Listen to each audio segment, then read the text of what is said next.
¿Qué tal, médicos y no médicos? Bienvenidos a un nuevo episodio.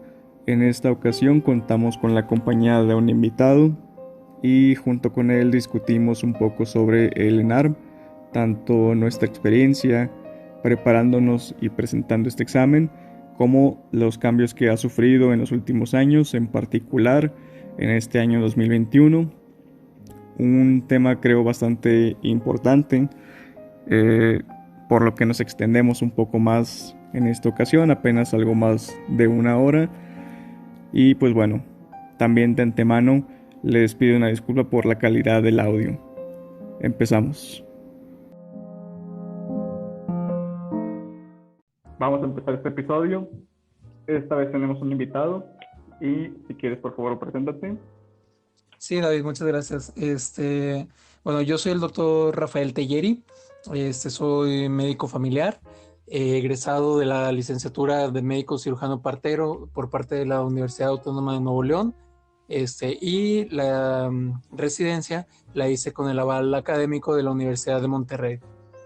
Actualmente, me dedico a la práctica institucional y a la práctica privada también. Muy bien, excelente. Muy formal, pero pues sí, todo bien. Nos conocemos desde hace mucho tiempo. La presentación es más que nada para el público. ¿Desde hace cuánto nos conocemos? Unos 7 años aproximadamente, 7, 8 años. 2014, ¿verdad? Así es. Muy bien. Entonces, pues va a ser nuestro invitado de hoy. Ya les comentó más o menos a qué se dedican. También, pues bueno, a lo mejor extra a lo que ya dijo, también tiene algo más de interés en el área, o sea, dentro de la especialidad de medicina familiar, tiene algo de interés en la terapia, algo así, terapia de familia y terapia de sistemas, ¿verdad? Sí, así es. Dentro de mi formación como médico familiar, también me vi muy orientado hacia el área de la psicoterapia de pareja y familia. Actualmente estoy estudiando un posgrado al respecto, ahí para lograr atender a mis pacientes de una manera un poquito más integral, ¿no? Un poquito eh, más allá de lo que la gente conoce habitualmente de la medicina familiar, ¿no? Muchas veces la gente escucha medicina familiar y creen que la medicina familiar se trata nada más de lo que ven en el IMSS o de lo que ven en el ISSSTE o en cualquier otra institución de salud, pero pues la Claro, verdad es que dependiendo de la persona y dependiendo de hasta dónde quiera desarrollar su propia práctica médica, pues hay mucho espacio para dónde poder crecer. claro. Y sobre todo también que, bueno, siempre he pensado yo, tanto la medicina general como la medicina familiar, son áreas que en ocasiones se les quita mérito, pero la verdad es que son las que tienen que ser más diversas y más competentes en muchas áreas, que si quieres, ok, no van a llegar a lo mejor a cosas muy específicas, pero sí tiene su mérito el saber manejar, a lo mejor en primera instancia y algunas veces hasta todo el curso, digamos, de la enfermedad o de la prevención, eh, de tantas enfermedades, ¿verdad? De tantos padecimientos. Eh, Bueno, es que también eh, muchas veces se tiene este concepto de las especialidades médicas, cuando todos conocen, por decir, al cardiólogo, al cirujano, al pediatra, la gente está muy acostumbrada a pensar en las especialidades médicas en función de un grupo en ajá, particular, un órgano en particular, algún tipo en particular de patologías, pero algo que yo siempre me ha gustado definirlo así, respecto a la medicina familiar, es que es la especialidad del primer contacto, es el poder abordar de una manera integral al paciente, es saber hacer un buen interrogatorio que te pueda dar las suficientes pistas para establecer un diagnóstico, es el envío o el manejo oportuno según la patología del paciente,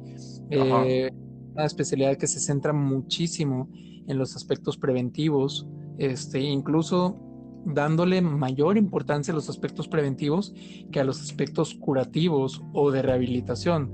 Digo Ok, que también se manejan, pero se da un énfasis en particular al aspecto de la prevención y también desde un punto de vista no solamente biológico, sino que se trata de integrar el ambiente biológico, el ambiente psicológico del paciente y el ambiente social y la manera que tiene la persona de relacionarse con la gente a su alrededor.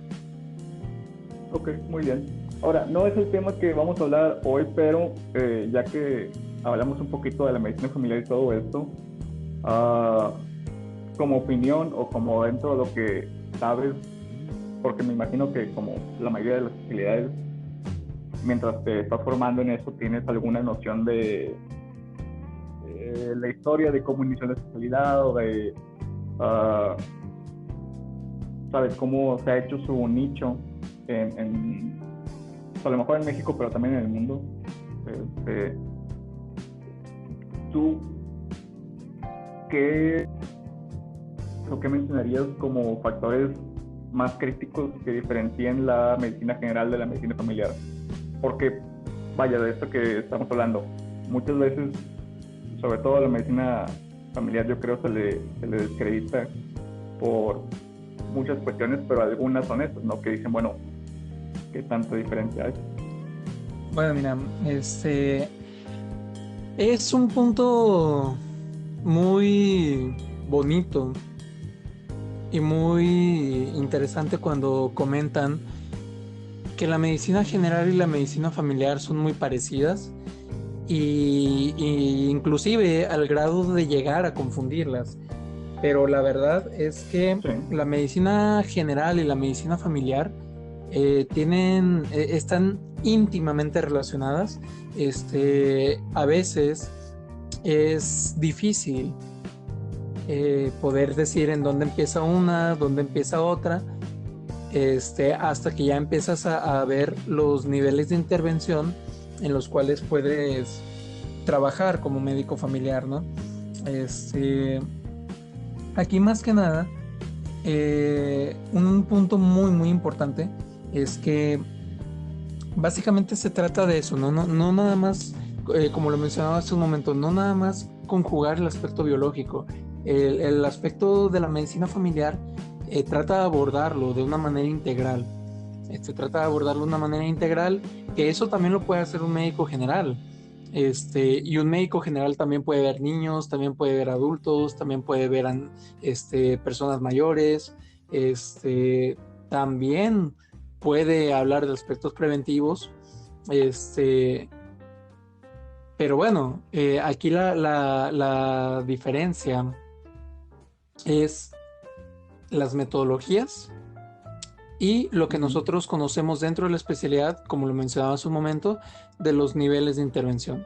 Sí, El médico familiar, una vez que tú te pones a entrar en su marco teórico, tenemos diferentes niveles de intervención en los cuales va desde la consulta más sencillita, como me caí, me golpeé, deme algo para el dolor, hasta las cuestiones más complicadas que tienen que ver con las interacciones sociales de la familia, viendo no solamente al paciente individuo, sino viendo a todo su entorno familiar como si la familia fuera todo tu paciente, que yo creo que esa es la principal diferencia que tiene con el médico ok, general, el muy bien. abordaje de la familia como unidad, no nada más centrarnos en cada individuo, sino que te centras también en todo el núcleo familiar como una unidad integrada y que trabajas desde la manera en que esta unidad socializan sus miembros entre sí, cuáles son los roles que lleva cada uno, cuáles son las funciones de cada uno dentro del grupo familiar.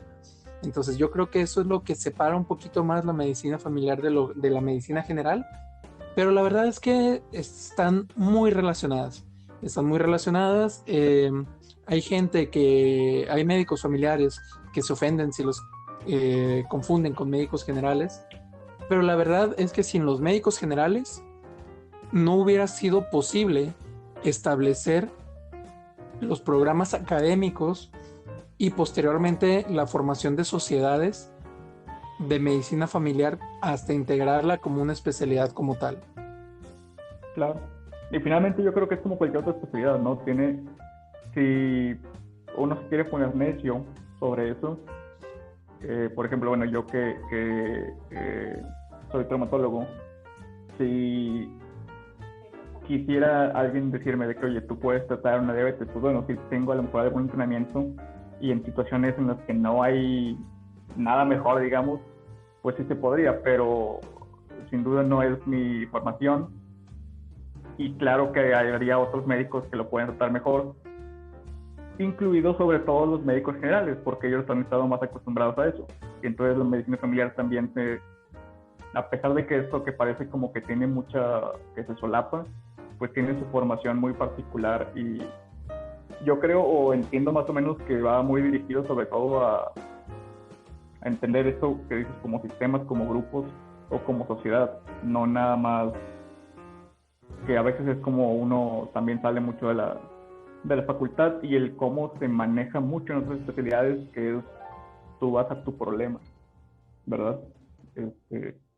Que a veces ya como en muchas especialidades empiezas a perder el enfoque de que es un paciente completo y a pesar de que sí eres especialista en un área, pues en definitiva tendrías que al menos saber distinguir otros problemas, saber o tener una idea de más o menos cómo diagnosticarlo o cómo dirigirte en cuanto a las pruebas que tienes que pedir y obviamente cómo dirigirlo con alguien que pueda darle un manejo adecuado a ese problema, ¿no? Entonces, bueno, esto más o menos como introducción, creo que nos alargamos un poco, pero prácticamente lo que queremos hablar hoy es de el ENARM, del examen nacional para las especialidades médicas, y sobre todo con tema porque esta semana se publicó ¿cómo se llama? La convocatoria para el examen ENARM de este año, del 2021. Y pues bueno, precisamente hablar un poco de eso y también un poco de lo que tenemos a lo mejor como experiencia de haber presentado ya en su momento este examen y los cambios que ha tenido, porque en esos últimos, yo creo 3-4 años ha habido varios cambios y en este año pasado fue donde hubo más cambios que pues bueno, para bien o para mal parece que se están quedando también para este próximo año. Entonces, pues bueno, no sé si nos quieras empezar tú a comentar algo de tu experiencia con el ENARM en su momento, que fue, ¿qué? 2015. Sí, así es, en el 2015. Pues bueno, hablando un poco desde la perspectiva general de lo que implica presentar en el ENARM, bueno, para los que no son del gremio o del ramo de la salud, el ENARM es el examen nacional de aspirantes a residencias médicas. Es un examen en el cual tú compites por la posibilidad de estudiar la residencia médica, de poder estudiar la especialidad. Estos exámenes abarcan a todos los médicos del país. Inclusive existe la posibilidad de que presenten extranjeros para que compitan por plazas de residencias médicas aquí en México. Y pues bueno, año con año va creciendo el número de aspirantes, año con año va creciendo la dificultad del examen, año con año hay requerimientos más estrictos. Y bueno, esto es algo que cualquier persona que ha atravesado la carrera de medicina, es algo que te lo dicen casi desde el primer día, ¿no? Ustedes están aquí para prepararse, para presentar el ENARM y algún día convertirse en médicos especialistas. Esto es algo que mucha gente ha escuchado desde sus primeros días de la facultad.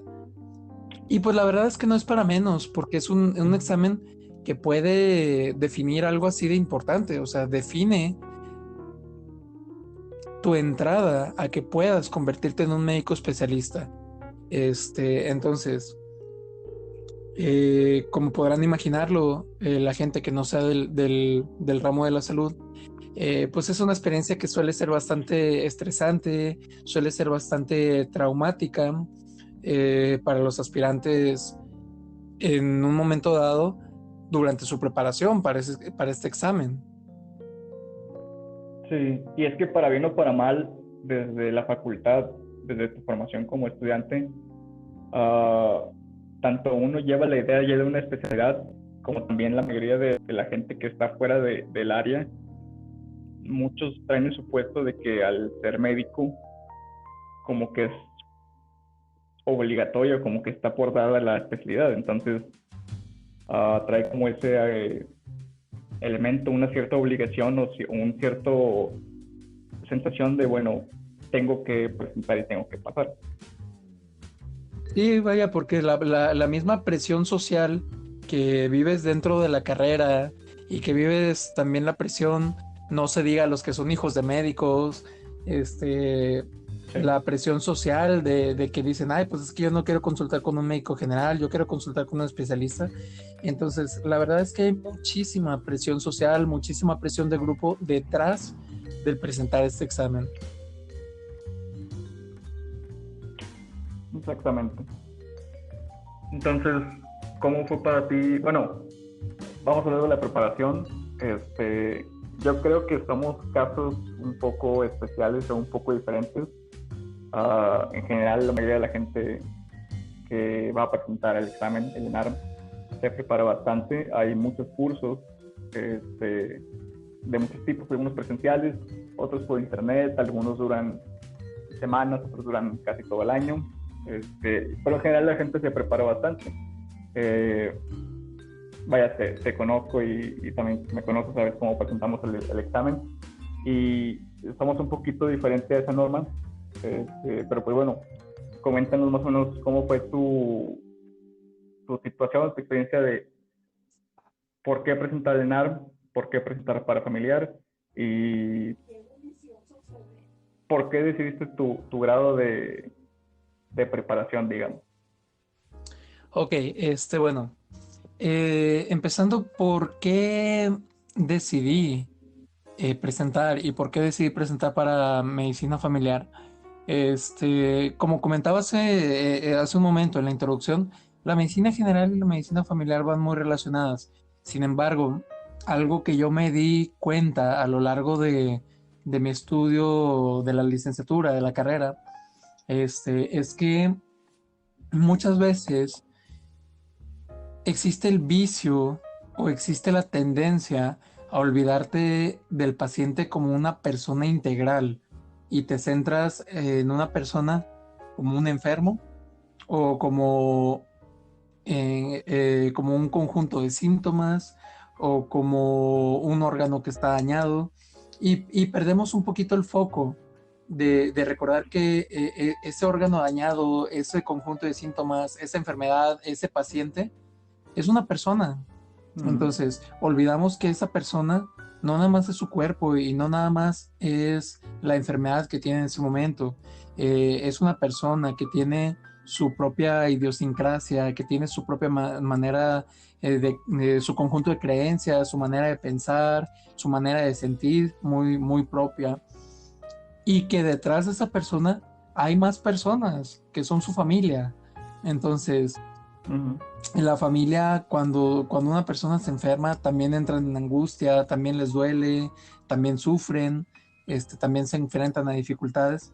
Y eso es algo que muchas veces se puede llegar a perder esa visión por el mismo, vamos a decirlo así, por el mismo estrés de la carrera o por la misma marcha forzada a la que tienes que trabajar a la hora de tu formación médica. Yo me di cuenta de todo eso durante mi formación y fue lo que me llevó a pensar que yo no quería trabajar con enfermos, yo quería trabajar con personas, yo quería atender personas, yo quería ayudar personas y ayudarlos no solo a ellos, sino también ayudar a sus familias, brindarles la información cuando lo requirieran, brindarles consuelo cuando lo requirieran. Y además que yo siempre he estado muy casado con esta idea romántica del médico de cabecera, ¿no? Este médico que le podías hablar a cualquier hora y que iba a tu casa y te revisaba, te daba tu seguimiento, y lo conocías de toda la vida. Claro. Y así como lo conociste, él atendió a tus hijos y a veces atiendes a tus nietos. Entonces yo estoy muy casado también con esa idea romántica de la medicina, ¿no? Del médico de cabecera. Y todo eso, en su conjunto, fue lo que me llevó a mí a decidirme por esta especialidad, y a decidirme por esta curso de acciones, por manera de trabajar. Ahora, Ok. referente a cómo tuvo que haber sido mi preparación para el ENARM, todo lo que he hablado hasta ahorita va más orientado a que la gente que no es del gremio médico conozca un poquito cómo es el asunto. Sin embargo, ya para la gente que sí pertenece al gremio médico, que conoce la diferencia entre las especialidades, conoce las exigencias de un examen nacional de residencias, no serán ajenos al hecho de que cada especialidad tiene un rango de exigencia diferente y que mientras más solicitada o mientras más peleada es una especialidad, pues necesitan tener criterios de evaluación más altos para poder filtrar la mayor cantidad de gente posible. En el caso de la medicina familiar, usualmente es de las especialidades que exigen un puntaje menor, si no es que el menor de todos. Y esto normalmente obedece a dos razones. Primero, a que hay muchísimas plazas que se ofertan, y segundo, a que no suele ser la primera especialidad que una persona piensa a la hora de escoger su propia especialidad, o la especialidad por la que vas a competir. Entonces, es por eso que al tener estos dos factores, obtienes un puntaje que en esencia es menor al resto de las especialidades. Entonces... Claro, y también para meter un poquito de contexto, igual yo creo mucha gente sabe más o menos cómo funciona eso, pero igual para la gente que no conoce bien el tema del ENAR, no existe un puntaje como tal mínimo, por así decirlo, sino que es una competencia. El examen no depende de la calificación total que saques, sino depende de cómo le va a todo. Entonces se oferta una cantidad de plazas para cada especialidad, y en base a cuánta gente presenta y a cómo le va a esa gente que presenta, va a ser, digamos, los puntajes de entrada a la especialidad, ¿no? Entonces, en esto que dicen los puntajes, pues bueno, el fenómeno que más se ha visto es que las más competidas normalmente son aquellas especialidades que, digamos, les va un poquito mejor económicamente en estadística así global, nacional e internacional, que en términos generales son las quirúrgicas más que nada, son por lo general las más altas, que también muchas veces coincide son las que tienen menos plazas en el país, como por ejemplo el caso de oftalmología, que me parece que también el año pasado fue la más alta, y que constantemente, si no la más alta, la segunda más alta. Pero sí, bueno, ese es el sistema en cómo se decide, entre comillas, el puntaje, ¿verdad? No se decide el puntaje, se decide la cantidad de plazas, y a partir de ahí se selecciona a cuántos aspirantes caben en esas plazas y se hace el corte del puntaje. Sí, así es. Sí, es una observación muy importante que nos haces. O sea, se van escogiendo de mayor a menor. Así es. Y bueno, referente a cómo fue mi proceso personal. Antes de hablar de mi proceso personal, me gustaría, vuelvo a lo mismo, a hablar, poner un poco de contexto para la gente que no es del gremio. Dada la importancia que tiene el examen nacional de aspirantes a residencias médicas, también existe mucha oferta educativa orientada para prepararte específicamente para ese examen. Entonces, es muy común ver desde cursos intensivos, ver cursos de preparación, ver simuladores de exámenes, y una amplia oferta educativa para poder ir lo más preparado posible al examen. Entonces, es muy común ver gente que se apunta en este tipo de cursos. Hablando desde mi experiencia personal, yo decidí no hacerlo. Yo decidí no hacerlo por dos motivos. En aquel entonces, cuando era estudiante, pues tenía muchas dificultades económicas, por un lado, y por otro lado, que la verdad, pues no, esas situaciones intensivas o esas situaciones que son muy rígidas, muy estructuradas, pues no suelen ser mis puntos fuertes o no suelen ser mis abordajes favoritos, ¿no? Entonces yo prefería estudiar a mi ritmo, estudiar los temas que yo consideraba un poquito más importantes. Obviamente, pues también aquí te basas mucho en lo que otra gente te platica, ¿verdad? O sea, muchas veces te dicen, céntrate mucho en obstetricia, céntrate mucho en pediatría, céntrate a lo mejor un poquito más en las normas oficiales mexicanas o en las guías de práctica clínica. Y conforme a todos estos consejos que me fueron dando, es que yo decidí ir estudiando. En aquel entonces leí un poquito de las guías de práctica clínica, leí un poquito del Exarmed, que es un manual, un resumen pensado para presentar ese examen. Leí un poquito de los libros del CTO. Y así fue como de alguna manera me fui haciendo mi preparación para el examen.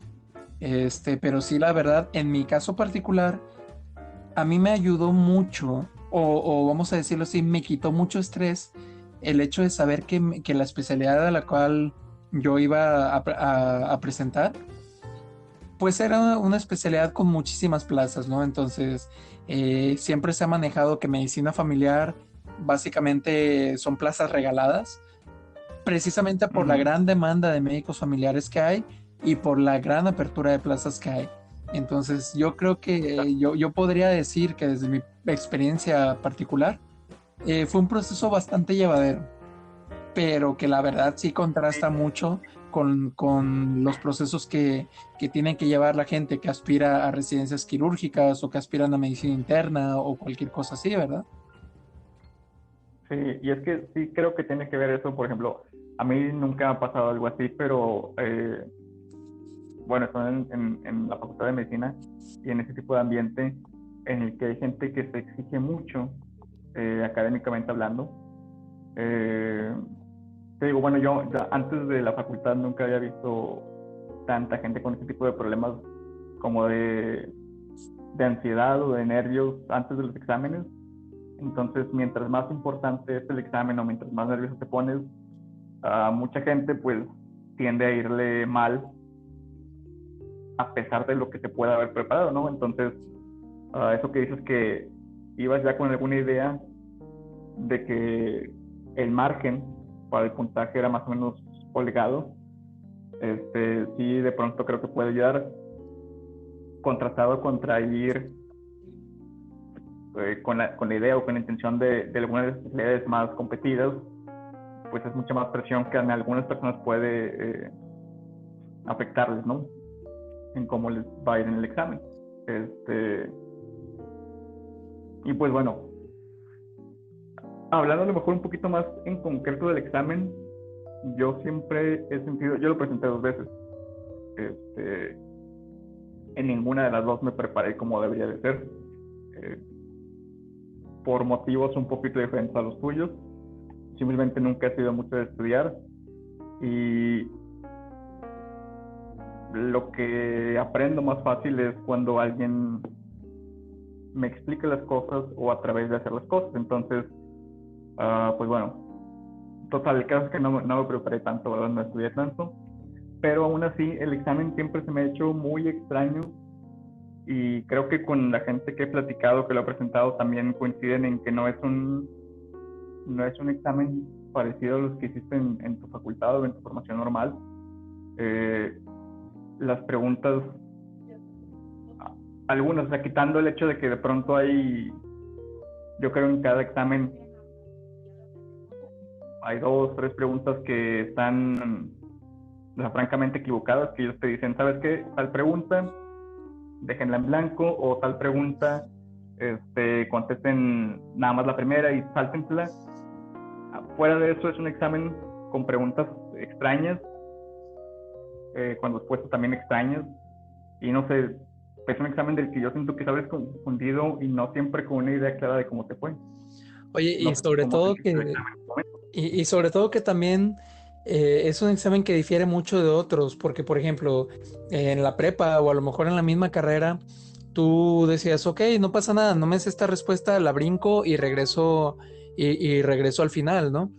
Pero en el ENARM Ajá, no puedes hacer eso, porque la mayor parte de las preguntas son preguntas en cadena, que dependiendo de sí, cómo es la claro. primera pregunta, si no la respondes o si respondes algo que no era, eso te va a llevar en consecuencia o a que no puedas responder las demás preguntas o a que las respondas mal. Entonces también existe esa diferencia muy marcada con otros tipos de exámenes. Claro.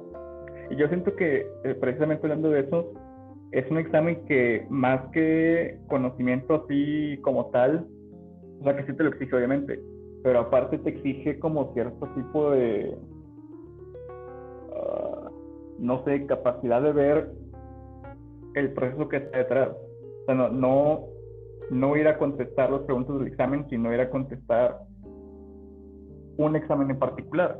A lo que voy, o tratando de explicar un poco más, es eh, saber cómo están estas preguntas, saber qué tipo de cuestión te quieren, o hacia dónde te dirigen, o cómo te quieren distraer.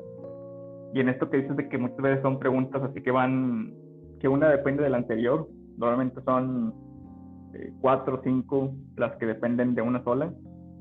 A veces, sobre todo cuando uno no está tan confiado de lo que está contestando, de pronto tienes que hacer como compromisos, ¿no? De que, bueno, si contesto todas en base a una sola cosa, puedo sacar todas bien o puedo sacar todas mal.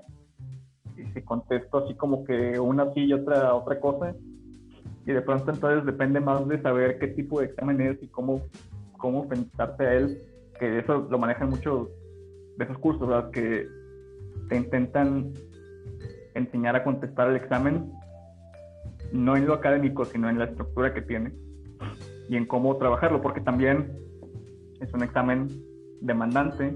No me acuerdo cuántas preguntas son 400 o 450. Híjole, la verdad es que hace tantos años que presenté eso que no me acuerdo concretamente, pero fue un examen Yo creo de que debe ser algo horas así. y horas y fue un examen de todo el día. Sí, porque yo creo que deben ser algo así porque te lo dividen en 2 bloques de 4 horas cada bloque, separado por creo que es media hora o 40 minutos que te dan de descanso para comer. Entonces, o sea, encima de todo lo que ya dijimos, aparte es irte a sentar, estar 4 horas, distraerte entre comillas media hora y volver a otras 200 o 250 preguntas. Entonces, o sea, encima de todo eso sí es no sé, como acostumbrarte o tener la capacidad de mantenerte enfocado y de seguir contestando más o menos bien, ¿verdad? Y sobre todo que también estar sentado con la mirada fija en un monitor a 50 centímetros de tu cara durante 6 horas, pues físicamente también es cansado. Pero una cosa que también es muy estresante, aparte de todo lo que ya hemos mencionado, es que como este examen define algo tan importante como cuántos médicos van a tener la posibilidad de estudiar la especialidad y es algo que organiza el gobierno federal, este, o sea, no es cualquier cosa referente a la cuestión de logística y no es cualquier cosa referente también a la cuestión de seguridad. Cualquier persona que haya Claro. presentado el ENAM podremos recordar cómo al inicio de la jornada, no digamos del examen, sino de la jornada, ya para entrar a presentar el examen, lo primero que te hacen es que te ponen en filas y en más filas interminables donde nadie sabe qué te va a pasar de un momento a otro. Luego llegas con el personal que está encargado de la logística, te retiran todos tus aparatos electrónicos, te retiran teléfonos, tablet, laptop, incluso si la llevabas. Cualquier instrumento electrónico está completa y absolutamente prohibido. Y no solamente los instrumentos que son para establecer comunicación, sino instrumentos de almacenamiento como memorias USB, Sí, cables de datos o cualquier otra cosa de esta. Toda, todo aparato electrónico está estrictamente prohibido. Ahora, una vez que el personal ya te recogió tus pertenencias y las aseguran, tienes que pasar a otro filtro de seguridad en los cuales te checan con un detector de metales, o bueno, no sé si todavía se haga, pero en aquel entonces lo hacían así, te checaban con un detector de metales en la entrada, y si por algún motivo alguien no había entregado sus aparatos o se quiso esconder algo y lo detectaban ahí, esa persona no entraba, se cancelaba su folio y pues iba para atrás, ya no podía presentar. En la ocasión que yo presenté, hubo un chico que tenía su USB en su llavero, ahí junto con las llaves del carro y de la casa. Y el chico, pues por la cotidianidad de tener su memoria ahí, pues no se acordó. Y a la hora de que pasó y le pasaron el detector de metales, le encontraron esa memoria y ya lo estaban corriendo. La verdad es que no pues sé sí. cómo le hizo, no sé a qué apeló, que le recogieron esa memoria, la llevaron a asegurarla, lo volvieron a revisar y Ajá. ya lo dejaron pasar. Pero bueno, una vez que ya pasas el detector de metales, es otra fila para que te empiecen a acomodar en los distintos equipos de cómputo y ves que constantemente hay gente pasando con altavoces, dando indicaciones, todos al mismo tiempo, todos te están dando indicaciones distintas y a todos les tienes que poner atención al mismo tiempo. Entonces, el examen por sí mismo, la situación de tanta seguridad, de tanto monitoreo, si de por sí ya venías estresado por presentar el examen más importante de tu vida profesional, también entra toda esa cuestión y también mete estrés definitivamente. Sí, claro. Sí, yo creo que desde que te empiezan a decir más o menos qué hacer, de que filas y así, y primero esto y luego esto, hasta que empieza el examen es más o menos una hora, ¿no? Aproximadamente. Este, Ujú. sí, porque también tiene una hora designada para iniciar el examen, entonces, aunque ya estés adentro y aunque todos estén sentados, como que ya te dicen, espérate, te decimos cuándo empieza. Sí, así Este, es, y, porque, o y, sea, como si no y bastara todo este proceso, sí, esto como si, agregado, ya estuviste todo estresado y aparte estás sentado y tienes que esperar 15 minutos ahí sentado, nada más esperando a que te pongan ese examen, ¿no? Entonces ahí se va agregando toda esa ansiedad que ya te justificó los 40 minutos que te hicieron de proceso y de checar y de decirte que que lo otro, y que te están vigilando y que sí, que sí. Entonces sí es un poquito estresante, yo creo. y bueno, durante esos 15 minutos que estás esperando a que ya les den el pitazo de salida, solamente tienes tres opciones. O te quedas viendo fijamente al monitor esperando a que ya te den chance de iniciar tu examen, o volteas a tus lados y observas a otros médicos igual de nerviosos que tú o peor, o de a tiro volteas a ver al techo y tratas de olvidarte y te encomiendas a lo que quieras, ¿no? O sea, yo creo que son las poquitas opciones que tienes durante ese periodo de espera. Sí, claro. Pues sí, entonces básicamente esa es la preparación, eso es todo. Vaya, la cuestión, yo creo, o lo que intentamos también decir es que a pesar de todo y a pesar de que el examen sí tiene su grado de dificultad y obviamente el enfoque, yo creo, de todo el proceso debería ser el examen, eh, tiene muchas cosas eh, asociadas que lo hacen aún más sutil, digamos de cierta manera, lo hacen más intimidante, y que sin duda sí afectan de una u otra manera a, pues digamos, la mayoría de la gente. Quieras que no, todo eso en algún grado te está afectando. El llevar 7 horas contestando un examen de algún modo afecta tu capacidad para seguir contestando preguntas en modo adecuado. Y ahora, ok, esto es el proceso y cómo es y la preparación de lo que quieras, pero yo creo antes siquiera de pensar en todo eso, valdría la pena hablar de este es el sistema que tenemos en México para decidir quiénes médicos generales pueden hacer una especialidad. Yo creo que está en discusión qué tan bueno o mal modelo sea para llevar a cabo esta selección. Por muchos motivos. Uno de ellos, yo creo, es por lo limitado de las plazas que hay.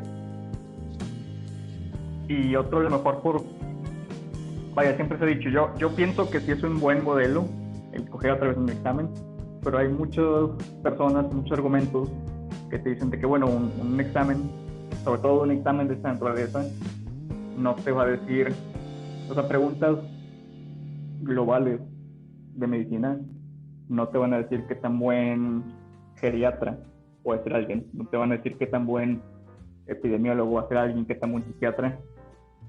Entonces, estoy de acuerdo que a lo mejor no es 100% justo, pero yo pienso que es dentro de lo más parejo que se puede hacer esta elección.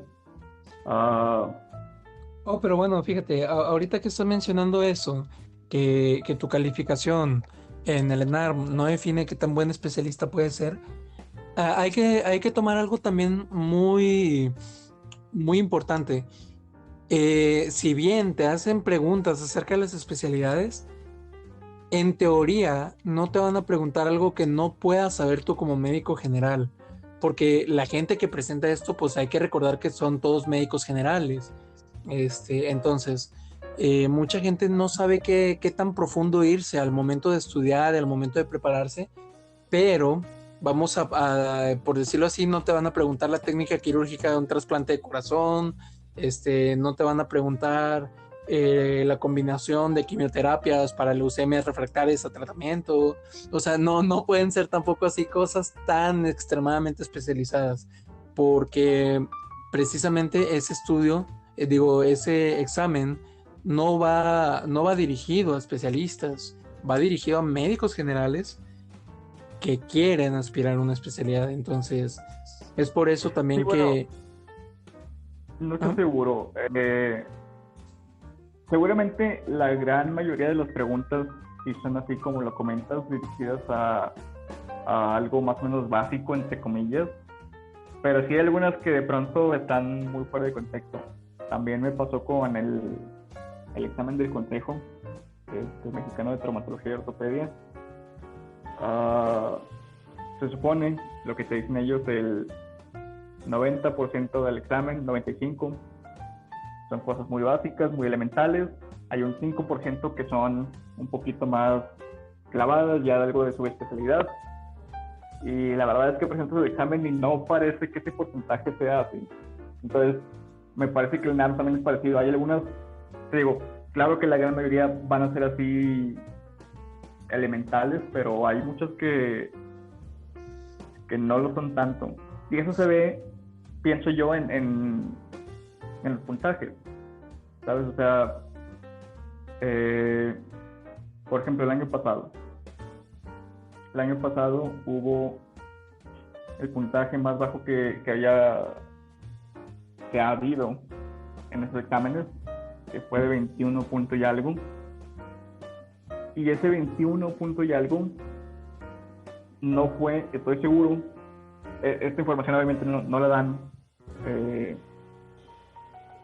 de parte de ellos, pero estoy seguro de que ese 21 no fue la persona más baja que presentó para medicina familiar. Seguramente hubo gente que sacó menos que eso. Entonces, y no para familiar, vaya, para cualquier especialidad. Entonces, si en un examen que se supone que te habla de cosas generales o elementales, hay una buena proporción de gente que saca menos de 21, algo te está diciendo de que este examen no es tan elemental a lo mejor, ¿verdad?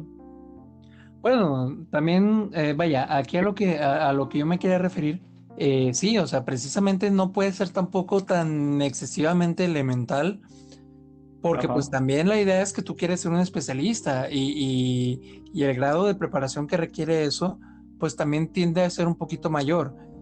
Sin embargo, es como hallar ese punto medio entre, ok, que las preguntas tengan la suficiente dificultad para filtrar a la población que va a presentar, Uh-huh.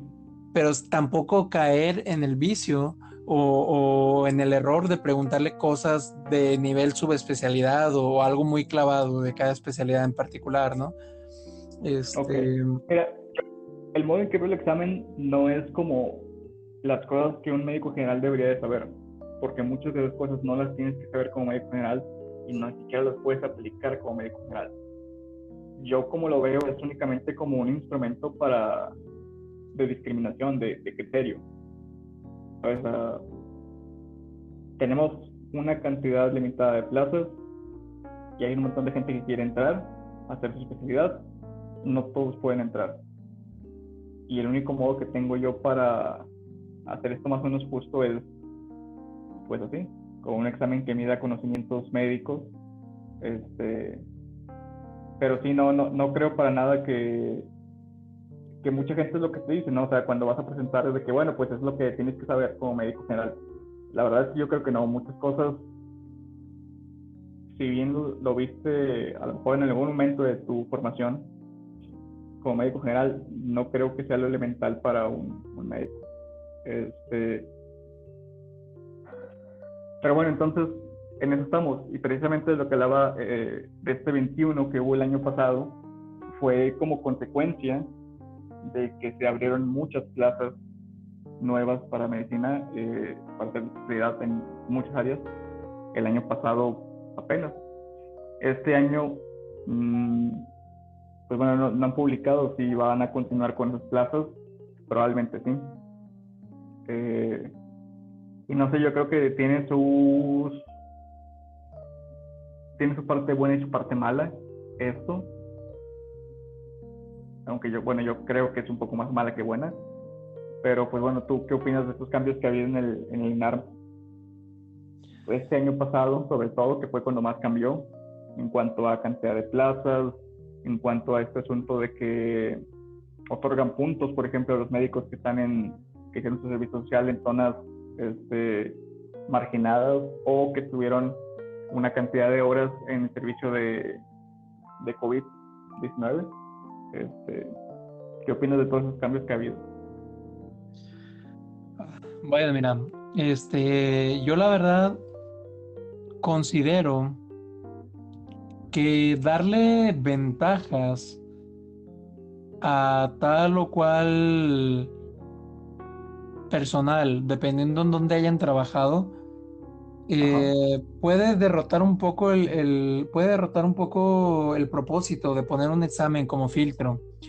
Y lo digo desde un punto de vista a que muchas veces esas situaciones pueden ser más o menos arbitrarias. O sea, para muchos es conocido que mucha gente tiene que hacer su servicio social en plazas marginadas, a lo mejor porque ya no alcanzó la plaza que quería, o a lo mejor porque en su universidad eran las únicas plazas que tenían para ofrecer, o quién sabe, ¿verdad? Entonces, no siempre es verdadero esto de que puedes hacer tu servicio social con una elección absolutamente libre. Entonces, considero que eso, por consecuencia, lo vuelve de cierta manera arbitrario.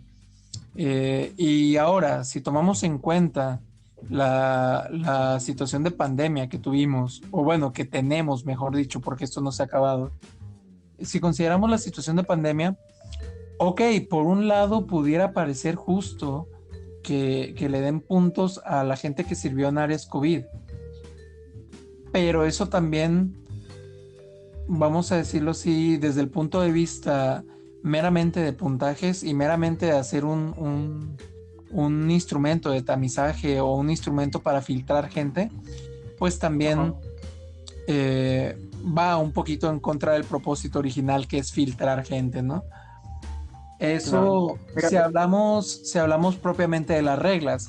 Ahora, si hablamos ya de situaciones de apertura de plazas y todo esto, pues bueno, adelante. Yo siempre he pensado que mientras más preparación puedan tener los médicos y mientras más acceso a crecimiento puedan tener, pues a todos como sociedad nos conviene. ok. Mira, de eso que decías, pienso yo, es uno de los problemas de que este examen y que este tipo de decisiones estén a cargo completamente de algún área del gobierno.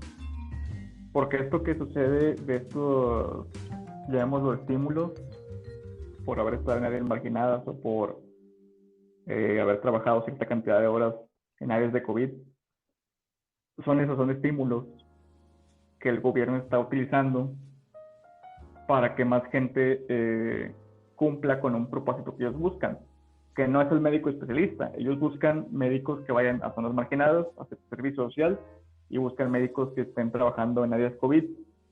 A lo mejor ahorita es menos, pero al menos en el inicio la gran mayoría de los médicos no querían trabajar en esas áreas, y algunos encontraban las vías a veces legales para no cumplir con esa función.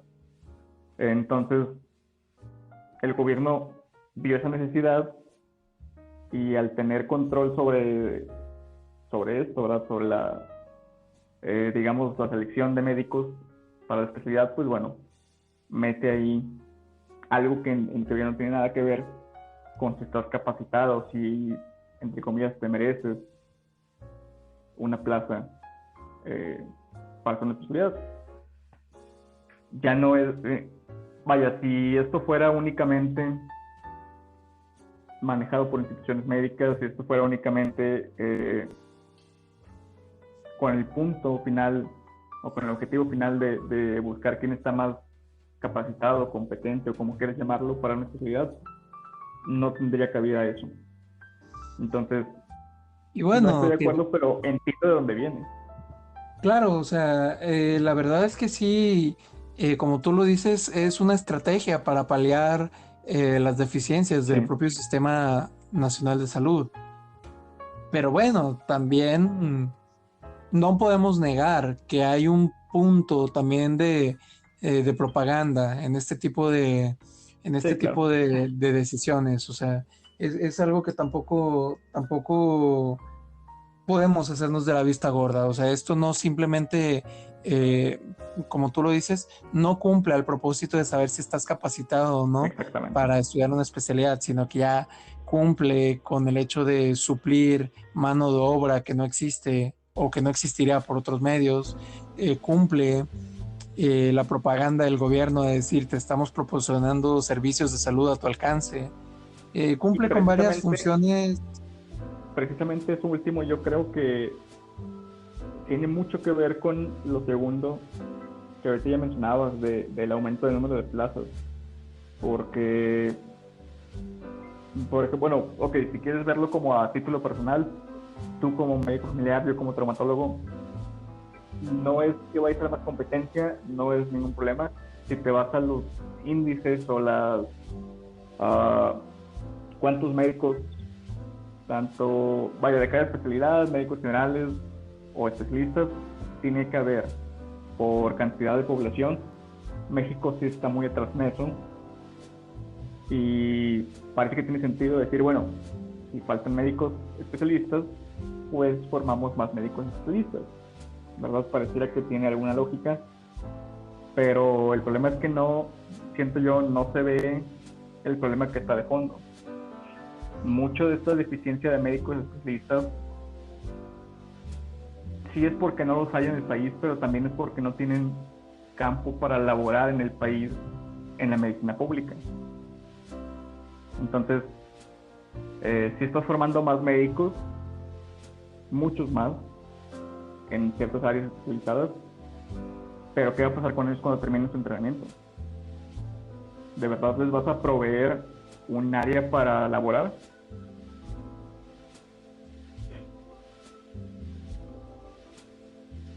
Fíjate, aunque acabas de tocar un punto que también se ha visto que es uno de los grandes problemas del sistema de salud y de sus deficiencias en cuanto a números, en cuanto a personal. Ajá.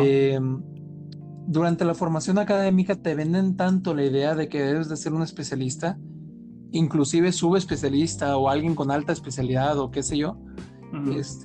Sin embargo, los médicos especialistas y los subespecialistas y los de alta especialidad, y mientras más arriba te vayas en la cadena o en la pirámide, por decirlo así, cada vez tienes un campo de acción menor. Sí, Entonces, el gran problema, uno de los grandes problemas, particularmente en el asunto de los números de personal que tiene el sistema de salud, es que no hay los suficientes médicos generales para poder dar una atención adecuada. O sea, usualmente la manera de trabajar del gobierno o la manera que la gente se imagina que debería de trabajar el sistema de salud es tender a las especialidades, y no, la verdad es que es al contrario, debería de irse hacia el primer contacto, sí. particularmente hacia los médicos generales. Y es que algo que Por, ya habíamos hablado alguna vez, había hablado contigo de eso. Sí estoy de acuerdo con lo que dices. Desafortunadamente, eso ahorita, así como estamos en México, y me refiero a los médicos generales, no es aplicable porque tanto la institución como ellos mismos se han lavado las manos de muchas cosas. Entonces, muchas veces, o si tú ves en otros países, el médico general puede atender más cosas de lo que atienden aquí en México. Porque aquí en México lo derivan a un servicio de especialidad. Y yo creo que eso no estoy seguro de dónde viene, o sea, por qué se origina, pero tiene más escalones. Por ejemplo, también en otros países,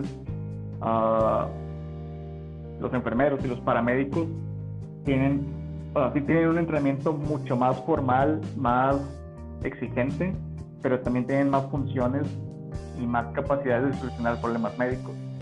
Un enfermero puede solucionar muchos de los problemas médicos que aquí en México los soluciona un médico general. Y entonces, el darle, digamos, disminuirle esa carga de pacientes con padecimientos muy mínimos, que no son peligrosos, que no van a pasar nada más, o que se atienden de primera instancia por un enfermero o por un técnico de urgencias, y que después en otro momento se ve por un médico general, le daría a lo mejor el espacio al médico general de ver cosas dentro, digamos, de lo básico que normalmente manda con un especialista. Entonces siento que es como una especie de cadena, ¿sabes? Que se les va quitando como mérito, o se les va quitando, no sé, área para trabajar a cada uno de esos escalones. bueno, pero fíjate, esto no solamente obedece a factores personales de que a lo mejor un médico general no quiere atender X o Y patología, Sí, claro. incluso si está dentro de su ramo de pericia. Precisamente por eso también que tiene que ver con la institución. O sea, a lo mejor hay un intento de defenderse, de decir, ok, no es el caso, porque en teoría sí saben, pero es como que si no le sabes, no le muevas, mándaselo al que sigue. La institución como para decir, pues yo me aseguro de que se va a dar el manejo más apropiado, ¿no? Entonces, a lo mejor de ahí viene, pero sí entiendo que muchas veces tiene que ver con la propia institución y cómo quiere manejar las cosas. Oh, bueno, pero fíjate, yo aquí lo que iba a mencionar es que esto no solamente tiene que ver desde puntos de vista personales o individuales, sino que también tiene una enorme influencia en la sociedad y en la legislación. Por ejemplo, ¿por qué actualmente es más rentable o es más deseable ser un médico especialista? Es porque actualmente la gente ya no quiere atenderse con médicos generales. mucha gente piensa que si tú eres un médico general es porque no sabes hacer las cosas o porque no fuiste lo suficientemente bueno para ser un especialista, y eso no necesariamente es algo apegado a la realidad. Entonces, tenemos esta presión social que empuja a que el ser médico general no sea deseable. Tenemos también la cuestión de normativas y legislaciones en las cuales si un médico general intenta meter mano en algún procedimiento que pudiera considerarse dentro de cierta especialidad, y si algo llega a salir mal, lo dejan, le dejan caer todo el peso de la ley, por cuestiones ya sea de negligencia o de impericia. A lo mejor sin ser necesariamente algo tan complicado, pero si alguien dice, ok, y un médico general, ¿por qué tiene que estar sacando un cuerpo extraño de la pierna? Por decir algo, ¿no? O un médico general, ¿por qué tiene que estar recetando, no sé, a lo mejor anticonvulsivantes o antiarrítmicos o qué sé yo, ¿no? Que estamos de acuerdo con cosas que un médico general tendría que hacer porque tiene entrenamiento para eso. Así es, o sea, desde la facultad te preparan para eso. A lo mejor no vas a saber tratar todos los tipos de epilepsias como lo haría un neurólogo, a lo mejor no vas a saber tratar todos los tipos de arritmias, o así con cada patología en particular, pero sabes los conceptos propiamente generales, que te dan un cierto nivel de pericia y un cierto nivel de experticia, pero que la propia legislación en materia de salud te impide aplicar esos conocimientos que tú tienes, o bien que te castigan en caso de que eso salga mal.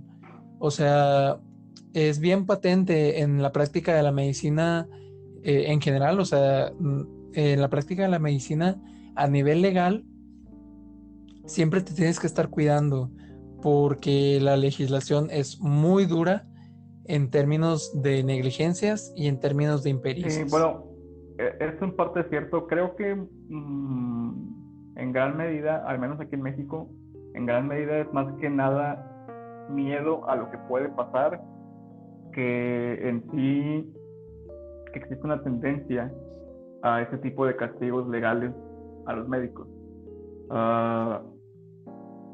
Tan simple como que si uno se acuerda de los casos más sonados que ha habido en los últimos años, te puedes acordar de ellos, ¿sabes? A lo mejor no son 2 o 3, pero son contados, son más o menos conocidos y sonados, porque precisamente no es lo más común que pase en el mundo. Pero esa es la cuestión, que es el castigo es tan severo que aunque no sea frecuente, sí provoca ese tipo de precaución por parte de los médicos y claro, la institución, ¿verdad? Pero bueno, creo que está más o menos extendido. Este episodio ya es un poquito más de 1 hora.